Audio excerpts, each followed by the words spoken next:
Audience members have questions, there are some microphones. You can raise your hand and you'll be brought a microphone. You can ask a question. But I have a quick question for Dr. Mathis. You had mentioned that one of the patient populations that you would recommend dual mobility on are dementia patients. You also mentioned that certain dual mobility constructs led to increased metal ion levels, which could lead to neurodegenerative disease. So is this a self-fulfilling prophecy that if you put in a dual mobility, there's more dementia in the United States? And since there's more dementia, we should be putting in more dual mobility. Can you address that for me? There is a dual mobility option that has no cobalt chrome in it. And that's actually my primary implant because I am afraid of this cobalt chrome. I'm using more oxidized zirconium femurs, titanium nitrided femurs, all ceramic heads in my, for femoral heads. And like John, I am using because I want to use a 28 millimeter ceramic head, I'll use a monoblock cobalt chrome dual mobility in those small patients, 46, 44 millimeter cups. Understanding though I don't have a trunionosis issue there and I've got a ceramic head. So you think dual mobility as it is not causing neurodegenerative disease with the implants that you use? The cobalt chrome dual mobilities may be causing dual mobility, causing dementias, but our processed food diet, our uncontrolled hypertension, all of these factors are causing increased dementia in our city. Or country. Yeah, just one small comment about dual mobility and pelvic tilt, how to prevent dislocation. At the last Hip Society meeting I was at, they had an hour and a half beginning. This is a closed meeting of the North American Hip Society on dislocation problems and preventing it. Everybody on the panel was a posterior approach surgeon. There was no anterior approach surgeons discussing how are we going to prevent dislocation. So I think some of the incidence of this, like we're seeing dual mobility and the statistics reduces dislocation to 0.8%. Well, many of us already have dislocation rates of 0.1 or 0.2%. So I don't know where we're going with that. I had a question for Moritz. Now, if we're going to measure femoral and measure neck shaft angle on X-ray of a femur, we're going to measure the neck shaft angle. I assume you would think that the rotation of the femur would be important. You wouldn't measure the neck shaft angle with the femur and external rotation. You'd measure it with the femur. The X-ray beam has to be perpendicular to the plane of the neck and shaft to get the correct neck shaft angle.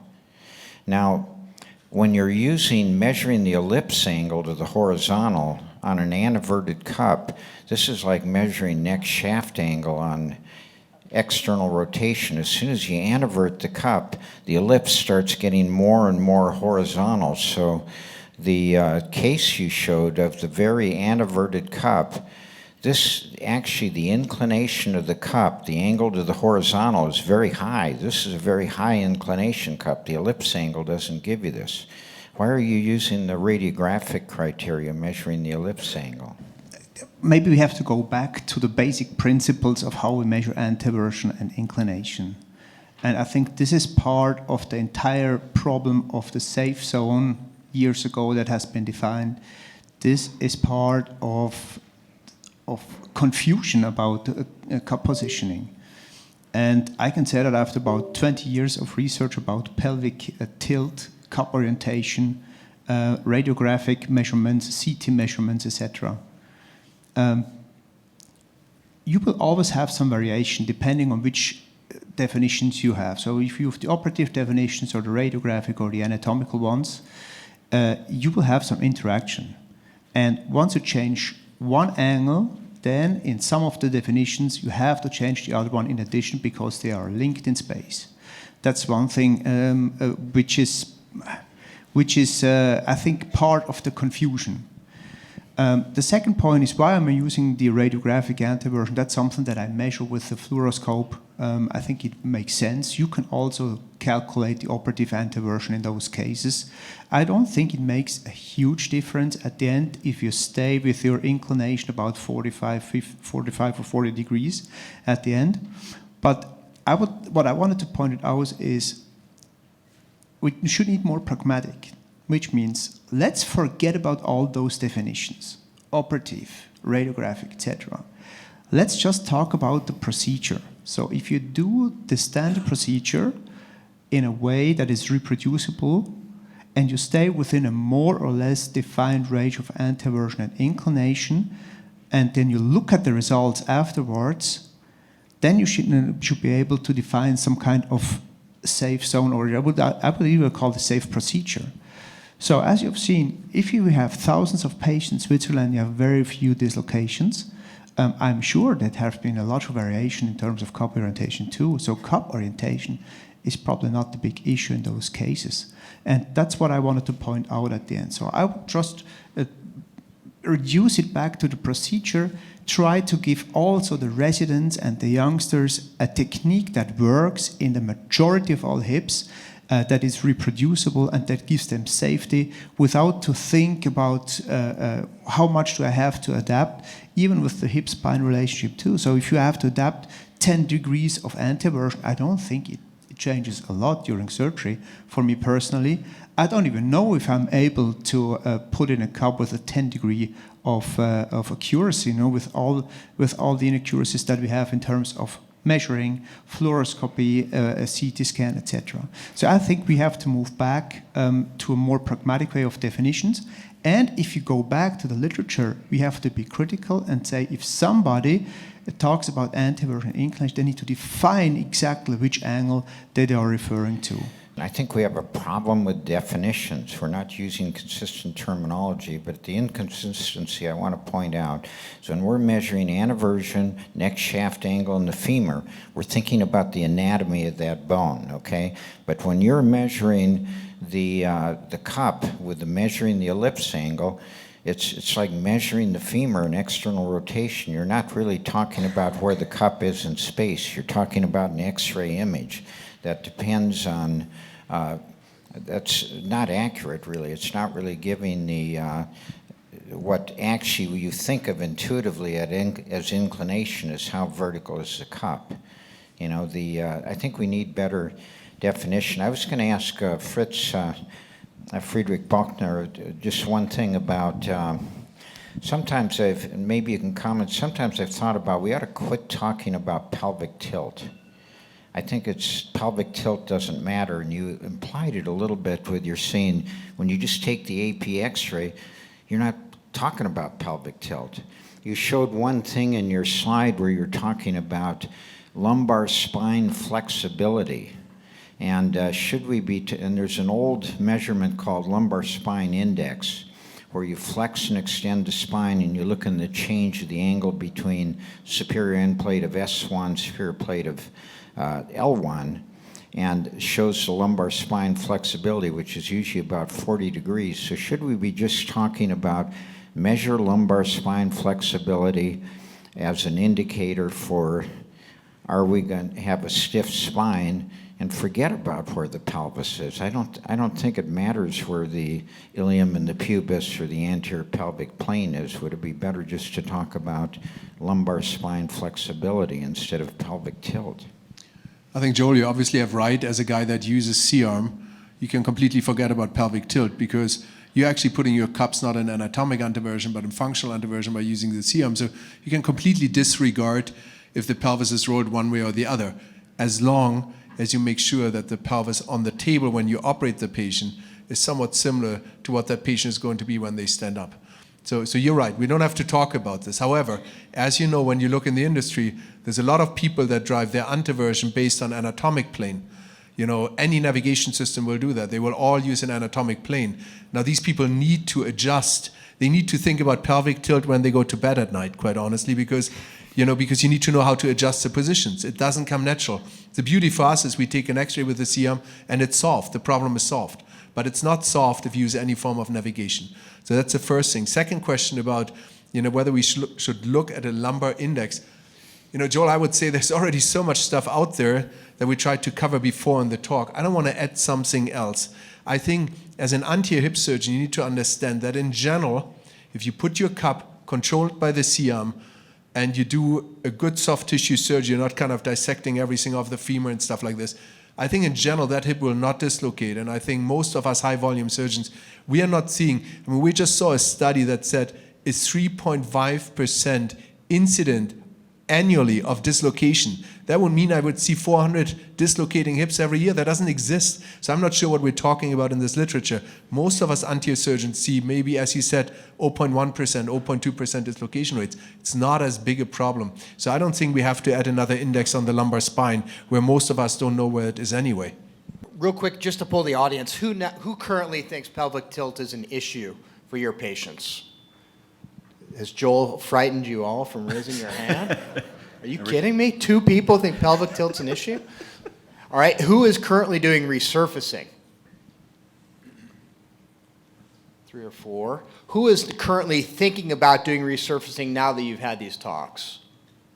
Thinking about it more? Okay. Who's going to be thinking more about dual mobility, doing dual mobility more now? Who's going to be thinking about doing it less? Okay, good. Just want to pull the audience. So we have a question here. Where are those people that have questions? Christoph's first? Yeah. You have to use this. Sorry. Go for it. Thank you, guys.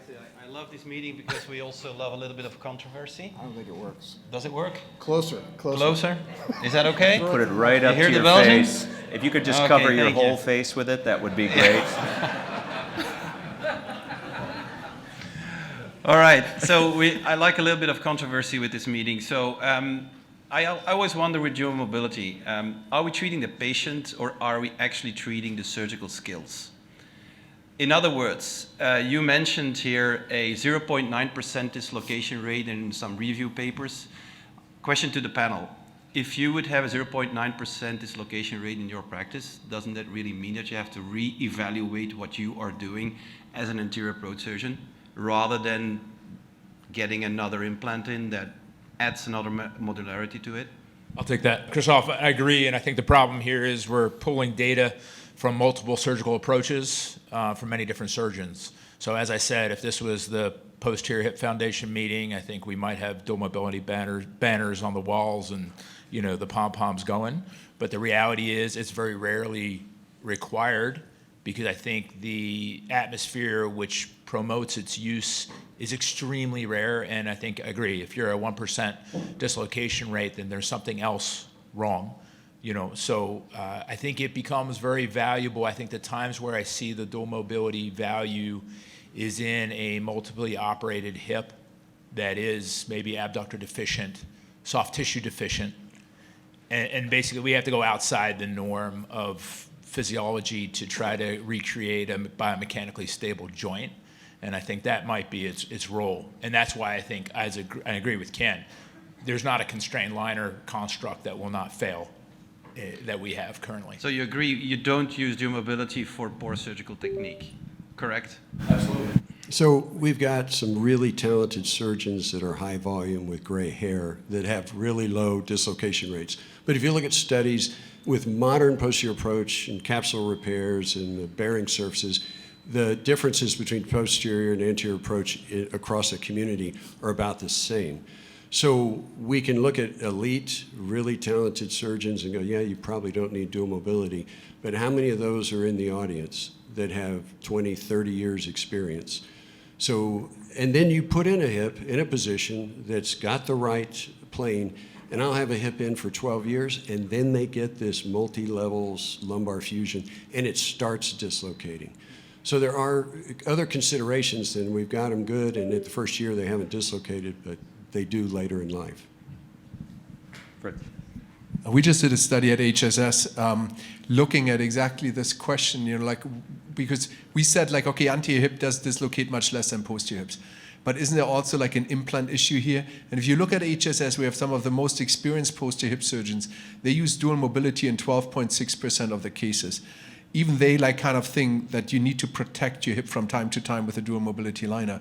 If you look at our anterior hip replacement surgeons, they use it less than 1%. So I think there is a completely different level about stability of the hip, no matter what people say outside. And I think when we also looked at how often our 36 and larger heads are used in posterior approaches compared to anterior approaches, and you match for height, BMI, gender, etc., to try to get a similar group, it's interesting that actually larger heads are used for posteriors and for anteriors, and we still had a lower dislocation rate.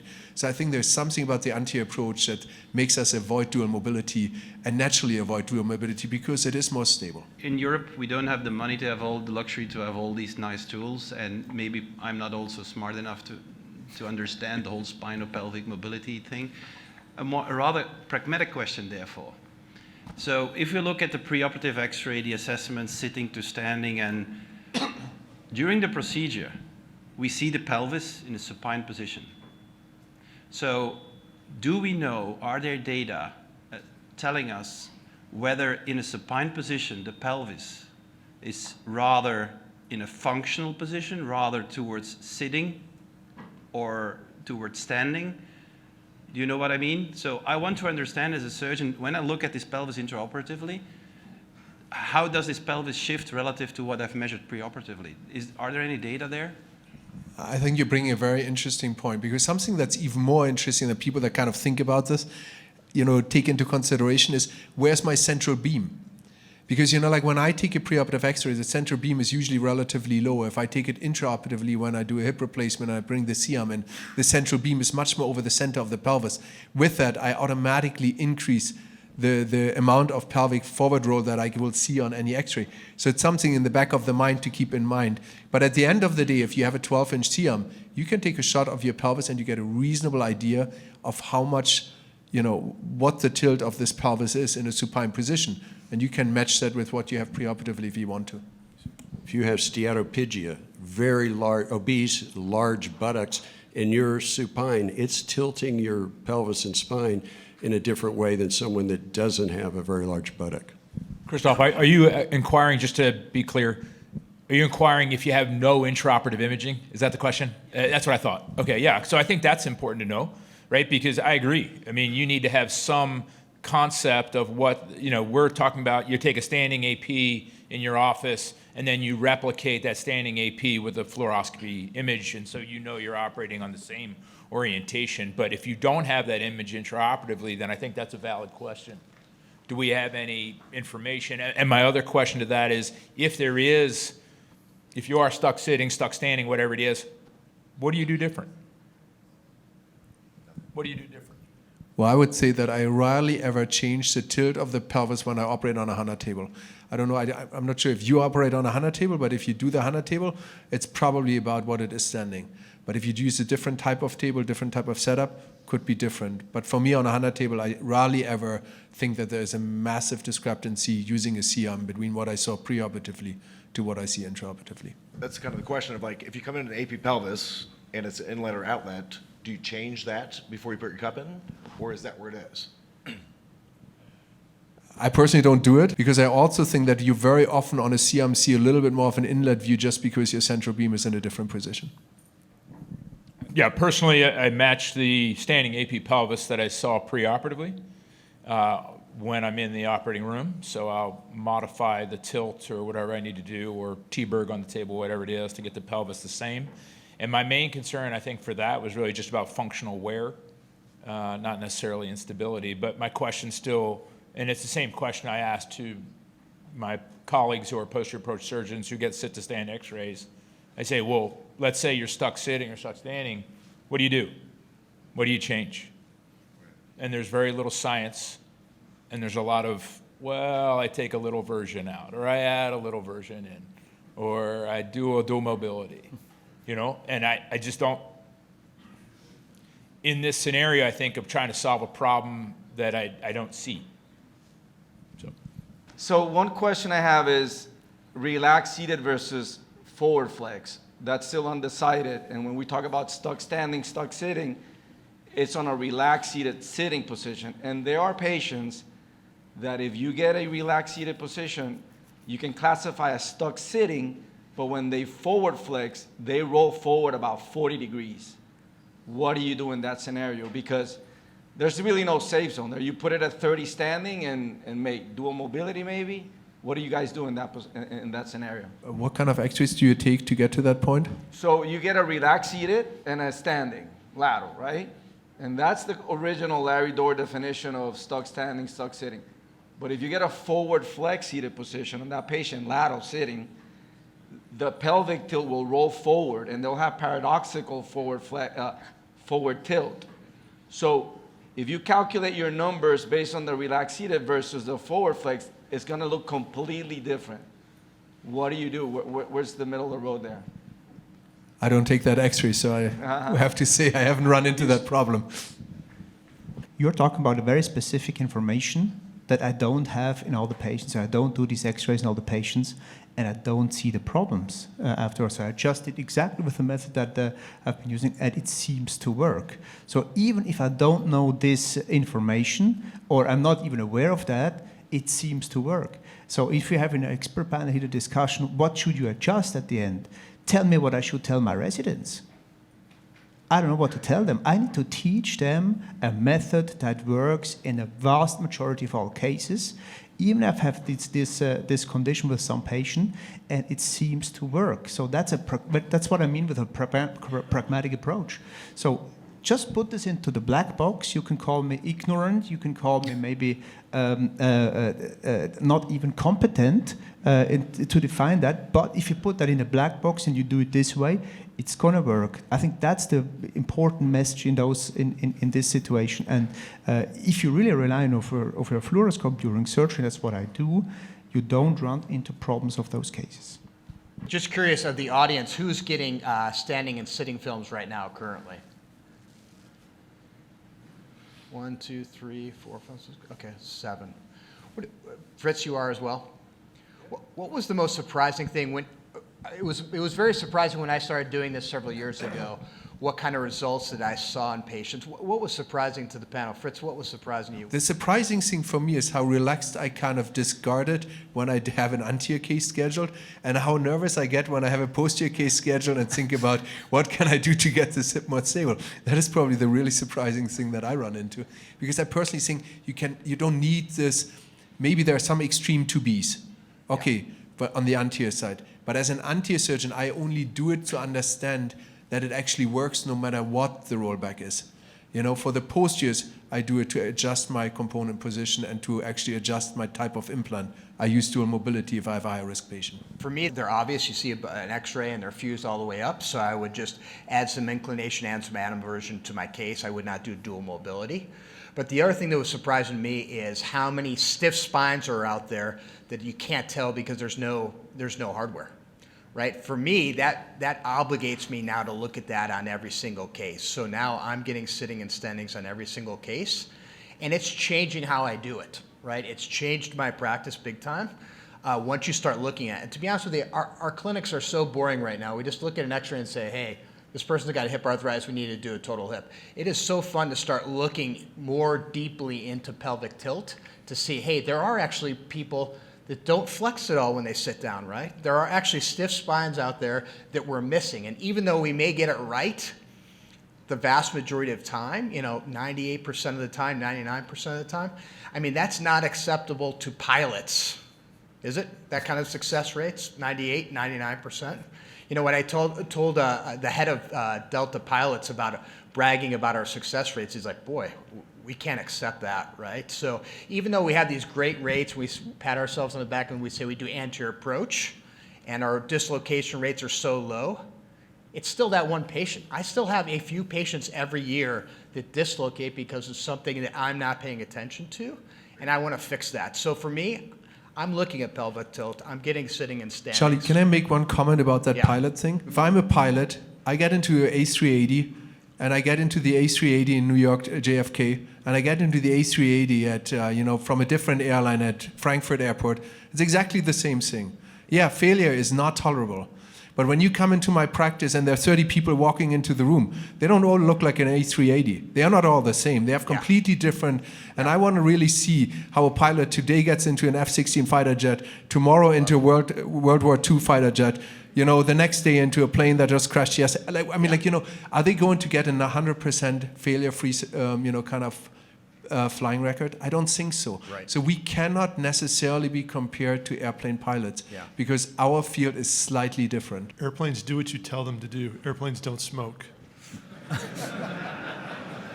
I don't think it's fair not at for all long. to compare surgery to aviation. I have a question for Friedrich. Do you work with Dr. Dvorak now? Yeah. At HSS? Yeah. So he came out of our residency. He saw how to do anterior hips under my guidance. No dislocations. He goes there.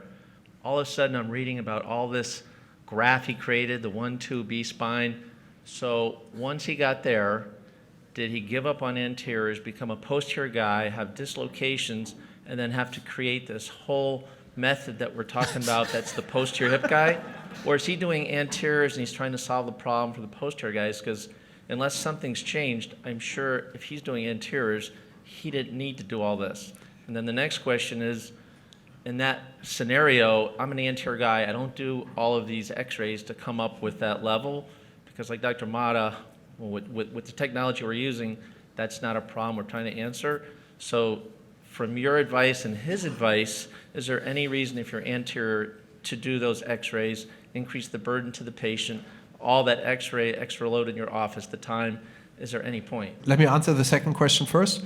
I already said at the end of my talk, please forget everything I said, because I believe, and I believe in what Moritz said, we need to have a standard approach of what we're doing. We need to teach that approach. And fascinatingly, in my practice, a standard approach on an anterior approach hip replacement works very well. And as you see it in your practice, dislocation is not something that I have to think about every day. Right. So that's the answer about, do you have to take all these x-rays? I would say no. I do it because I'm at a research institution, I study things, I try to understand things, and I believe in Charlie that at some point we're going to have zero dislocations. And I do have it almost in my anterior hip replacement practice. If I always say they haven't had a dislocation in 2012 doing anterior hips, people think I'm lying, but I'm not.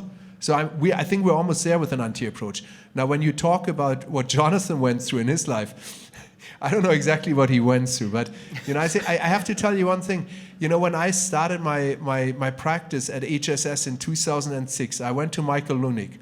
Well, Michael said to me, you know what, you should do an anterior hip replacement. That's going to fly in the US. And I said, yeah, you're probably right. I went back to HSS and I looked at to all my partners, which were all doing posterior hip replacements. And I thought about, this is my first day at the job. Am I going to go there and start doing something that none of the other guys do? It took me 6 years to do anterior hip replacement until I have somewhat the level of confidence that I said, okay, I can do this surgery, go into this operating room, spend half an hour more than I would have on my posterior hip, and go out and look other people in the face and say, hey, this is the right thing to do. And I think Jonathan probably went through similar things. And it's humiliating if you work with very experienced posterior hip surgeons and you start something new. So did he develop that whole graph and all that stuff you guys created there based on all these posterior hip guys having the problem to solve it for them? I mean, does that what seem like happened? Can I say yes in a different way than I just did? We've got about 5 minutes left before we take a break. I do want to ask a quick question about hip resurfacing to Sharat. I think a reasonable case has been made here for the potential, and I'm not advocating for it, but the potential for dual mobility in every patient, right? Every patient could be applicable for dual mobility. One of the criticisms in the past of hip resurfacing is not every patient can get a hip resurfacing. This was one of the things that didn't really seem to be addressed in your talk, but things about differing proximal femoral anatomy, people with substantial femoral morphologic changes related to maybe pediatric hip disease or things like that. Can you talk about, briefly, what percentage of patients do you feel that would show up in a typical orthopedic practice could get a hip resurfacing? Now you're smiling and looking at Justin. I'm glad I have at least one advocate in the audience as I'm about to get blistered with tomatoes and bullets and things, but I'd say almost every male in this audience is a perfect candidate for hip resurfacing, and if you walked into my office, I would happily do it. And again, assuming you don't have Perthes or you don't have, certain varieties of AVN, dysplasia, et cetera, and I believe the data would back up my answer wholeheartedly. Justin, I'd love Justin. I'm going to hand the mic to Justin as well. Let him. It's a sexist answer, but we'll allow it. Well, I mean, and let me say one more thing. I mean, on the female side, obviously if there's dysplasia or hyperlaxia, things like that. But with normal anatomy, and again, Justin, please, you've got some great experience with the H1. Females with normal anatomy who've got, with proper technique do fabulous, who don't have rheumatoid arthritis, who don't have osteoporosis. We know these things, so I would do it in them as well. Let Justin talk. I would just amplify that. If they've got good enough bone for a cementless stem, they may have good enough bone for resurfacing. The tiny people, because if you have to have a thickness of ceramic or metal to take away, have a tiny little pencil of bone, it's not good for them. Those guys have to have, they're a good case for a dual mobility socket, but the big people, the bigger the person, the better they are for resurfacing, I would say. The dynamic on females, in my opinion, I'm going to get blistered again with bullet, it has been misconstrued. It's kind of a multifactorial combination of osteopenia, osteoporosis, and that, a smaller target. But again, in properly selected females, Tom Gross has published on this, Derek McBinn's published on this. I mean, lots of authors have published. It can be done successfully and done well. And you have to choose. So I'd say the total, to answer your question, probably a third to 40% of patients are probably excellent candidates for hip resurfacing across the board. And in the transgender population? Don't answer that. So just to tail end on that conversation. So in our center, we're part of the BHR Introduction to the U.S., and we have that 10-year data that we followed now and compiled. And the females had difficulty mostly because you had subhemispherical cup bearing surface, and so the smaller diameter femoral heads, smaller diameter acetabulum led to this equatorial contact. We also saw deformation of cups that were cobalt chrome. A lot stiffer than any cup you're putting in today. We saw that in some of the high metal ion cases. And so, however... That's a reaming thing rather than a cup. That's going to happen with a titanium cup and a dual mobility liner as well. In the same Sure. And I think it is. And so if there's no... And I still have some cases, I still do some resurfacings on patients who I thought were ideal candidates and had a resurfacing on the contralateral hip. But in that setting, obviously, I do think that is a ream, and it's very different, right? I watched Derek under-ream by 2 and use a 6-pound mallet, right? And I see somebody else over-reams by 1 and uses a 1-pound mallet. So there's a lot of differential there, but I think there was the lack of give in the system. One of the things that I think in the ceramic world needs to also be addressed, right? And that's one of the problems, is making sure that your ream to fit doesn't create any deformation, because that's how we saw ceramic liners malseat and those issues. So I think the resurfacing still has this role. I guess my question about the number of patients who are appropriate, and I see a lot of males, as I'm sure you do, younger guys, that you guys see, and I think the best thing I can do for this guy is give him a 14-millimeter femoral neck, because he's still going to have FAI even when I'm done my resurfacing, and they still come back with FAI, and you see it radiographically. They don't ever get great motion because they had minus 10 degrees of internal rotation when you operated on them. So my question there is, do you do a large neck osteoplasty when you have these patients? And how do you manage them? Yeah, a lot of the young males that have, early or maybe subtle skiffies when they were, in their teens, and they all, almost all of them have pistol grip deformity, and I think if you position the head correctly, you have to put the smallest possible head you can possibly put on there, and it is unforgiving, but if you nail, you do a sort of a poor man's osteoplasty, I suppose, and then on the acetabular side, you have to use the same principles of, removing osteophytes, et cetera, but, my personal experience, I'd like others to chime in, has been outstanding in that population. I don't know if Justin... Our cup diameters tend to be larger in resurfacing. Well, again, I think... Sorry, right. Go ahead. Yeah, so cup diameters tend to be larger in resurfacing, and I agree with you, having done the BHR for 15 years, when I'm trying to seat the smallest femoral head possible, my head-neck ratio is as low as it could ever be, which is not ideal for a functional range of motion that I'm looking for in some of these patients. Time for us to take a quick coffee break. So I think it's a great first session. I'd like to thank all of our speakers for great contributions.